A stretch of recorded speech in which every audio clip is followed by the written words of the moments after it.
Otep à tous, bienvenue sur la chaîne des panafricanistes par essence, par conviction et par excellence. Celle des citoyens kémites par nécessité et obligation de combat. Nous sommes une chaîne qui n'est guidée que par nos ancêtres et rien que par les ancêtres qui appartiennent à l'égrégore du monde noir. Par conséquent, nous ne croyons en aucun Dieu venu de l'étranger. Toutefois, cette vidéo n'est aucunement destinée à inciter à la haine ou à la violence, car nous menons un combat qui est d'abord et avant tout spirituel, intellectuel et démocratique. Ensuite, il est politique, géopolitique et géostratégique. Contre l'impérialisme, le colonialisme, le néocolonialisme et l'endocolona, qui sont tous qualifiés de crimes contre l'humanité. Nous menons ce combat sur la base du principe fondamental que nous avons hérité de nos ancêtres kémites, qui est celui de la Mahat, c'est-à-dire solidarité, vérité et justice. Vous êtes donc en droit de connaître la vérité et nous avons l'obligation de vous dire la vérité, rien que la vérité, afin que justice soit rendue au continent africain. Et ça, c'est notre modeste contribution dans cette noble lutte en faveur de la souveraineté, la dignité, la solidarité et l'unité africaine. C'est exactement ça que nous appelons le panafricanisme. Bien-aimés frères et sœurs, à l'invitation du président togolais Faure Gnassingbé et Adema, le président, le général Abdourahmane Tchani, président de la transition du Niger, moi je dis président du Niger, s'est rendu à Lomé au Togo. Et il a rencontré son homologue togolais. Le Togo fait le business. Et c'est ça que j'apprécie avec Faure Gnassingbé. Je crois que maintenant, il commence à comprendre un peu. Je n'irai pas jusqu'à dire que c'est un panafricaniste. Non. J'ai dit c'est un businessman, c'est un homme d'affaires.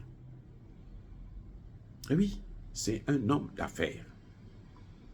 Ce qui est en train de se créer au niveau de l'AES, là, c'est un gros morceau, c'est un gros poisson. C'est pas n'importe quoi. C'est ce que les Africains, l'ensemble du continent africain, attend depuis très longtemps. La création des États-Unis d'Afrique. C'est ça qui est en gestation. Et c'est vrai, vous avez des pays comme la Côte d'Ivoire, le Bénin, le Sénégal qui n'ont encore rien compris et qui continuent à rester dans cette même logique où il faut servir le colon, l'OTAN, parce que bon, quand vous finissez, vous êtes malade, vous pouvez aller vous faire soigner en France, vous pouvez terminer vos jours en France, vous pouvez vivre là-bas comme si vous étiez chez vous, pendant que votre propre pays est carrément occupé. Mais là, on voit un Togo qui se dit, mais attendez, c'est une bonne occasion là. On a vu que le fait que le Bénin ait sanctionné le Togo, plutôt le Niger, eh bien le Bénin a perdu. Le port du Bénin, là, il n'y a plus d'activité.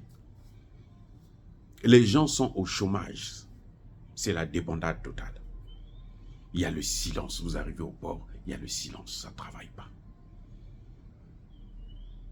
Ce qui va leur donner un peu d'argent, c'est le tronçon du pétrole nigérien qui va passer par le Bénin. C'est tout.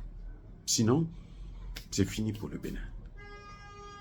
Mais ce marché-là, qui visiblement est en train de partir vers d'autres pays comme la Guinée, le Togo est en train de se positionner. Le Togo veut créer un corridor.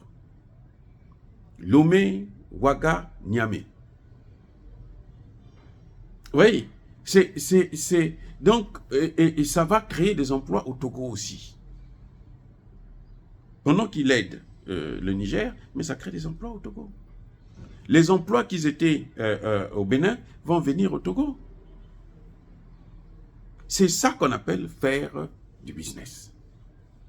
Il n'y a pas besoin d'être là, il y a ma colère veille. Non, c'est pas ça.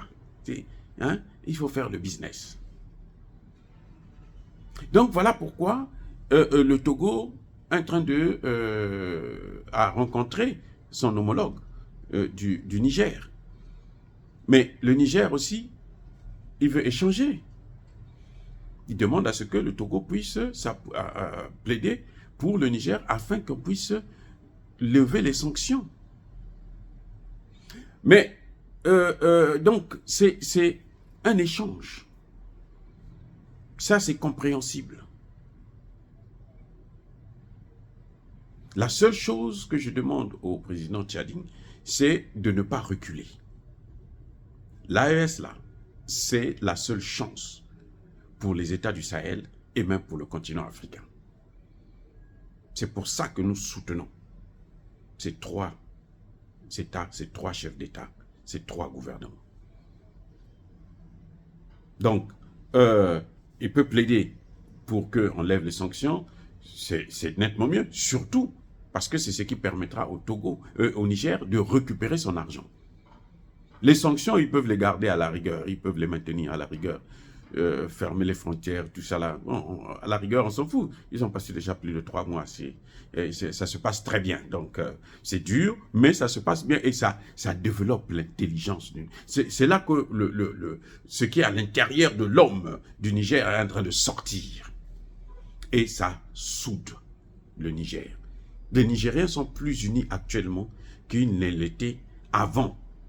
Vous voyez, il n'y a pratiquement plus d'opposition. Ce n'est pas qu'ils ont peur de l'armée, non. Il n'y a plus d'opposition parce qu'ils sont tous dans le même bateau. Donc, il faut sauver le bateau au Niger avant de faire l'opposition. C'est pour ça que nous ne comprenons pas ces hommes politiques au Burkina ou au Mali qui veulent déjà qu'il y ait des élections et tout. Comme ça, les Occidentaux vont encore avoir une opportunité, une brèche pour venir casser tout. Donc, voilà, la rencontre entre le Togo et le président du Togo et celui du Niger, c'est une rencontre, déjà ce sont des frères, donc c'est tout à fait normal qu'ils puissent se retrouver pour discuter. On attend maintenant qu'est-ce qui va se passer demain en ce qui concerne la CEDEAO, la décision qu'ils vont prendre sur le Niger. Dire cela, c'est inciter à la haine ou à la violence? Non. Il y a pas colère, il y a malheur. Encore une fois de plus, bien-aimés frères et sœurs, je persiste et je signe. Soyez bénis. Soyez abondamment bénis par le Dieu des Kémites et par nos ancêtres angélisés. Mais que tous ceux qui persécutent le continent africain le pillent et le déstabilisent, qu'ils soient noirs, blancs, chinois, arabes, indiens, juifs ou qui qu'ils soient punis, maudits, foudroyés, neutralisés, écrasés, effacés par le Dieu des Kémites et par nos ancêtres angélisés. Vive l'Afrique éternelle.